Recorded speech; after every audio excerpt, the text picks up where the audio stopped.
Hello, this is the TradeSite U.S. Stocks and Futures Market Preview for Thursday, November 1st and Friday, November 2nd, 2018. As usual, we don't typically do market previews for Friday, as most of the week has wrapped up and played out what we were looking at.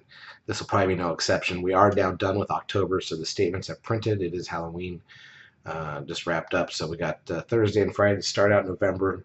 We head into the back part of the year. You know, when you have these years where some of these stocks are up all year, you get to around this point, maybe a couple weeks from now, and nobody wants to sell the stocks because nobody wants to lock in the tax gain for the year. This year's not that year. We had a big dip here in October. We've erased all the gains, so we can't really expect that people are going to be afraid to sell due to tax ramifications, which makes it more likely we have kind of a negative or harder to rally at a minimum market. We did close under the 10-day moving average after being above it today. Here's the ES from a futures contract. There's the 10-day on the blue line.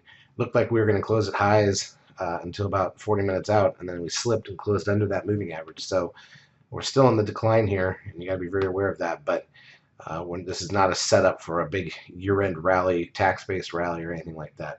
Let's go through the major indices, and then we'll look at the economic data that's coming out. Crude oil down $1.10 to 65.08. This is actually near 6-month lows, which is good for the pump.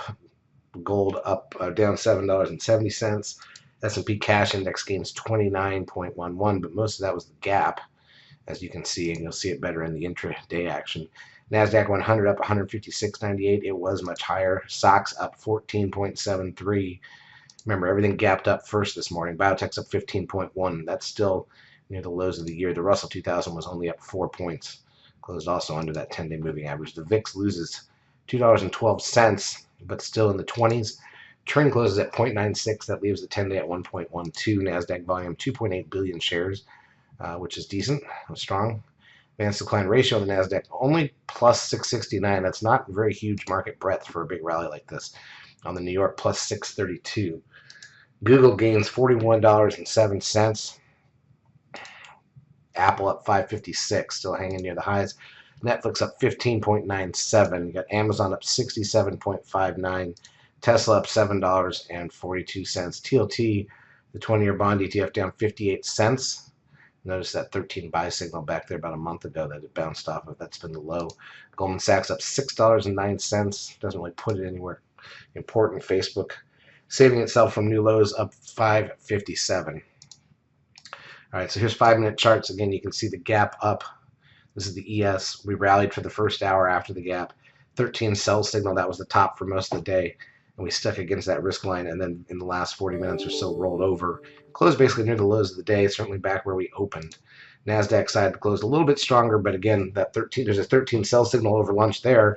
Look how that's the high, and the risk line holds the market in, and we closed about mid-range, up a little bit from where we'd opened. But again, the gaps were most of the move, and that was the trouble with the day in general. All right, in terms of economic data that's left to come this week. On Thursday, we've got Challenger job cuts at 7:30, preliminary non-farm productivity and unemployment, the weekly numbers, the initial and continuing jobs claims numbers at 8:30, final manufacturing PMI at 9:45, ISM manufacturing PMI and construction spending at 10, natty gas at 10:30. On Friday, you've got two big numbers in the unemployment rate with the non-farm payrolls and trade balance an hour before the bell, and then factory orders 30 minutes into the market. We do have the time change here in the U.S. Saturday night going into Sunday, so set your clocks back, get some extra sleep, depending on where you are in the world. Charts as usual, brought to you by eSignal. If you've not yet taken a trial of our services, feel free to do so. We will help you out for a couple weeks. Have a great trading week and